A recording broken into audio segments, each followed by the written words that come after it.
back, everybody. This is going to be an expansion of my last video, which was a tribute to the late reggae producer Robert Dixon. Bobby Digital passed away recently.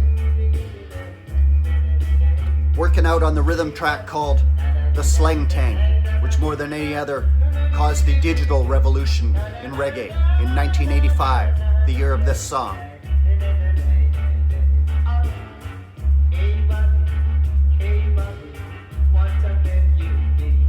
Hey Bobby, directly addressing the engineer behind the desk. You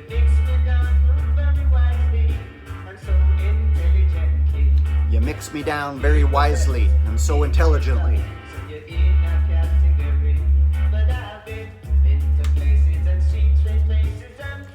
There's Coco T and Bobby Digital right there.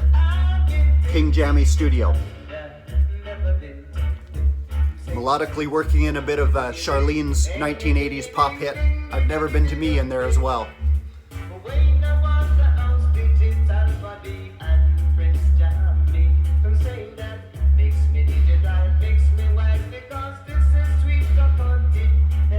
Mix me digital, mix me wisely, because this is Sweet Coco Tea.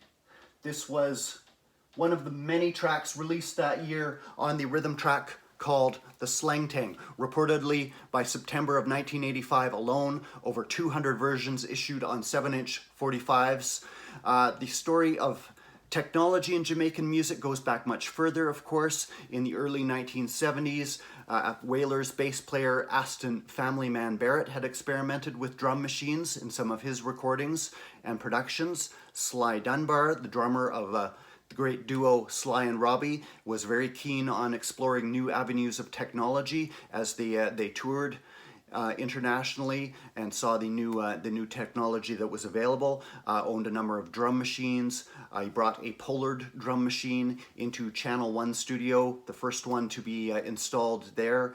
He also used a Sinair drum machine and sequencer. All these machines could be set up to do rudimentary sampling and sequence beats. You can hear that use of technology in Sly and Robbie's work with Black Uhuru, which they were the rhythm section behind, as well as their own productions on their Taxi label. Very keen on changing the game, changing the sound, upping the technology.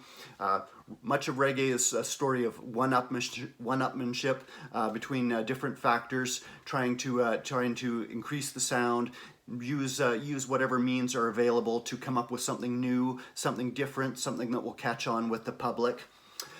In the early 1980s, Sugar Minott had put out Herbsman Hustling, which utilized a drum machine created rhythm track. So this technology was increasingly growing from about the late 1970s to the early 1980s. It's not unusual to hear those kind of syndrum bloops and bleeps creep into certain reggae tracks. But it was the release of Slang Ting in 1985 that more than any other turned the reggae world on its ear and caused what became known as the digital revolution.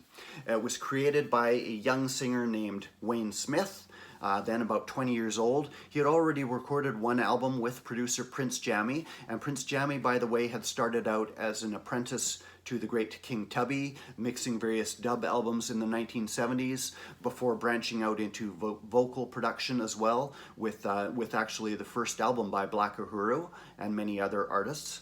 In the early 1980s, he had struck out on his own, set up his own studio out of his house, and was firmly ensconced as Prince Jammy, but the digital revolution would see him crowned as King Jammy.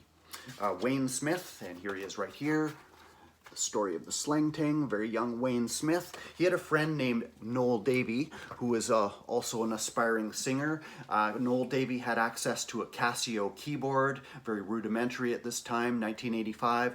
They were playing around with it and happened upon one of the preset riffs in the music box, which was derived from a early rock and roll song by Eddie Cochran named Something Else. They kind of heard something in here.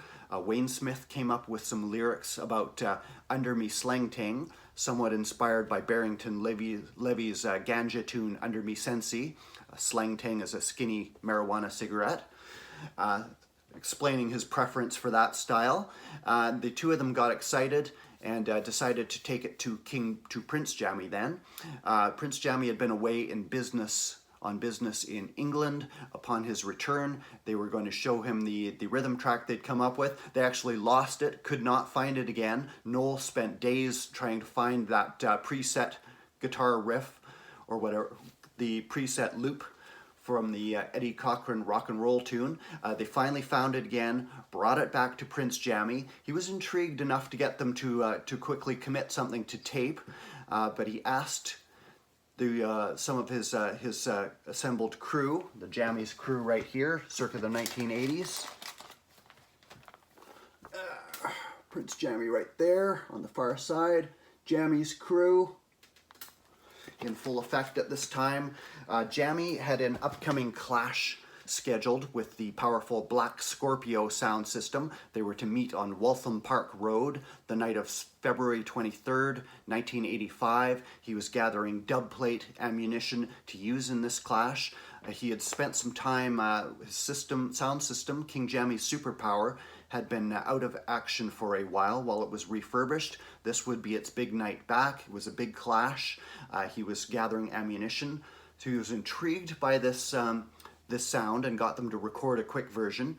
But he asked some other people what they thought of it. They thought it sounded flat. The tempo was kind of off. Wayne Smith was crushed. That Jammy kind of hesitated there. Went outside. He was in tears apparently over the rejection of his rhythm track that him and Noel had spent days putting together. He finally dried his face off, went back inside and said, "Look, you haven't paid us for anything. Noel hasn't been paid. You have nothing to lose. Just put it on a dub plate, use it in the dance." And Prince Jammy, finally agreed. They cut it to dub plate, cut various other versions on the rhythm track, and the night of the clash with the Black Scorpio sound, Wayne Smith was still feeling dejected, downhearted over the reception of his track. Finally, he didn't even bother going to the dance that night. He was woken up at 6 a.m. the next morning by friends saying that the track had gone over a smash hit at the dance, caused a sensation.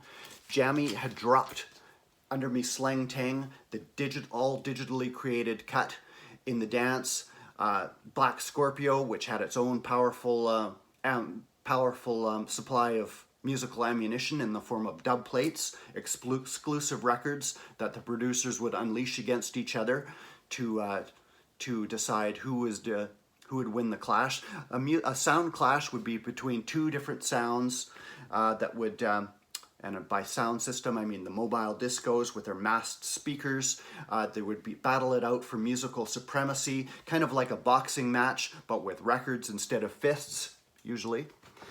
King Jammy's won the clash, apparently caused such a sensation that the crowd wanted to hear nothing but further versions of Slang Ting. It was a no contest. Black Scorpio was out. Here's a shot of the King Jammy's speakers, massive speaker boxes being loaded up on the truck to go to a dance. King Jammy himself behind the controls. It's from the soul jazz book, Dancehall, The Rise of Jamaican Dancehall Culture. There's the Jammy's Records building right there. The tune caused a sensation. There were further cuts. We were playing from the Slang Ting Extravaganza CD, by the way, with further 21 versions, 200 versions by the end of 1985 alone. Second one cut was Tenor Saw, Pumpkin Belly. Also further cuts by the great dancehall singer Johnny Osborne, Unleashed Buddy Bye, another classic here on the iconic Jammy's Blue and White label, which would, from the success of Slang Ting, would become the ubiquitous and iconic label of this period of Jamaican music from the mid to the late 1980s. Further tunes were John Wayne, Call the Police, which was played at the dance. Apparently about an hour after that first Slang Ting cut was was dropped. The police did raid the dance looking for weapons, infiltrated the crowd armed with their M16 rifles, had to cut the sound for a while. John Wayne, who had put that song, Call the Police, on the air, apparently hauled away for interrogation. He was later returned unharmed, but many other hits caused a sensation. The tunes were released. Here is my copy of Wayne Smith's. And these tunes would be cut to dub plate first, eventually making their way to a commercial release for the public later. This is my copy of Wayne Smith's 12-inch single, Under Me Slang Ting, on the Witty label from the US, 1985, 12-inch single.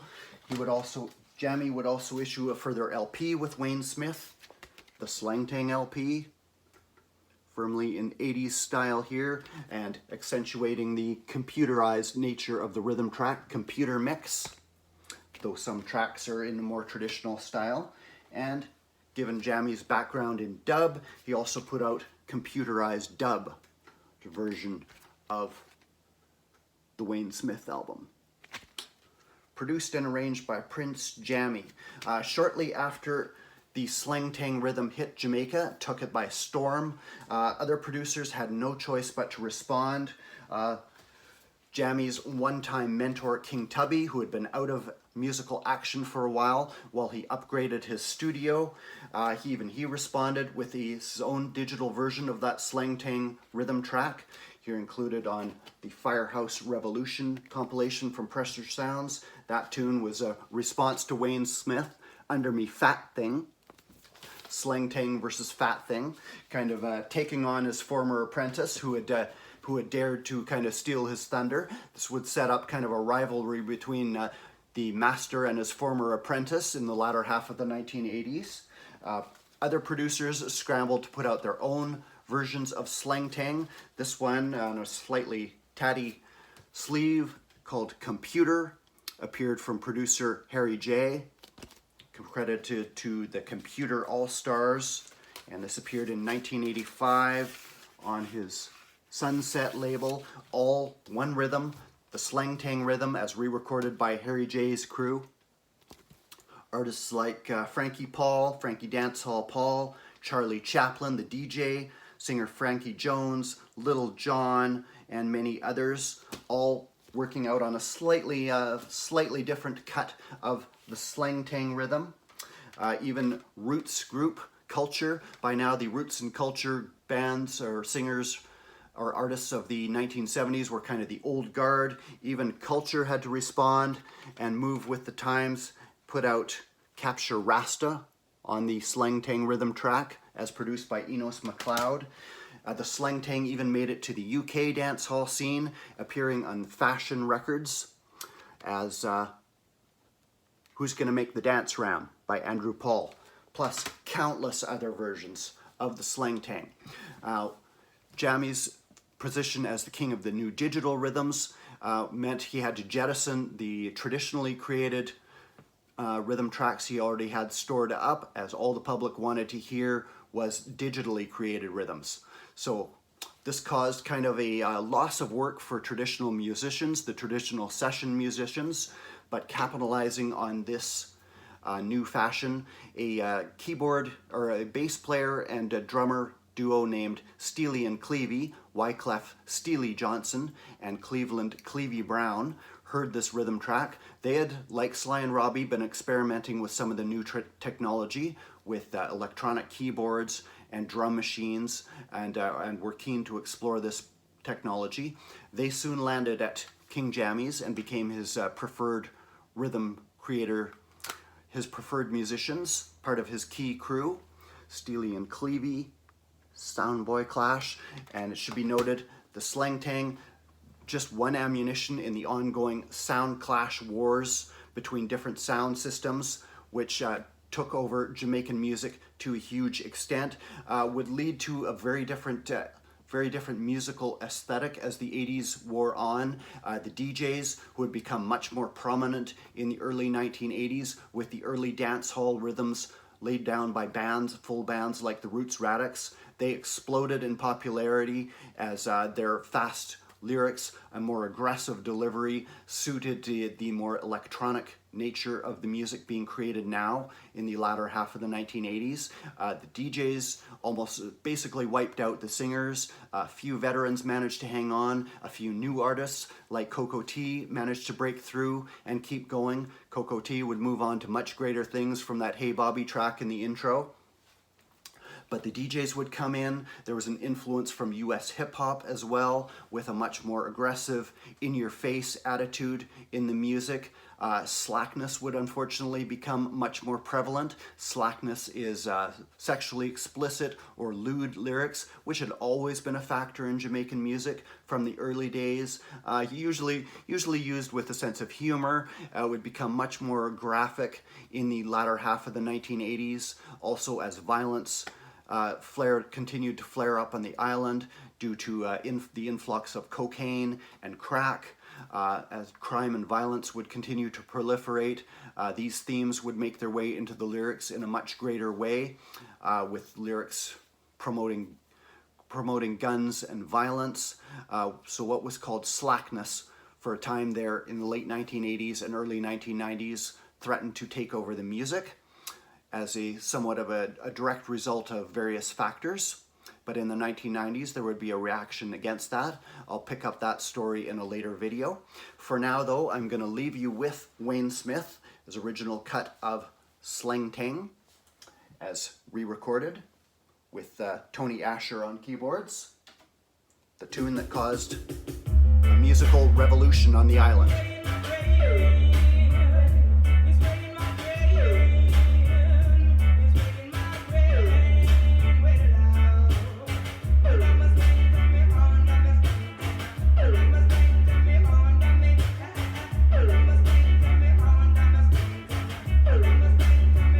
Hundreds more cuts after that, if you're in the mood for it. No cocaine, I don't want to go insane. Peace, Vinyl community.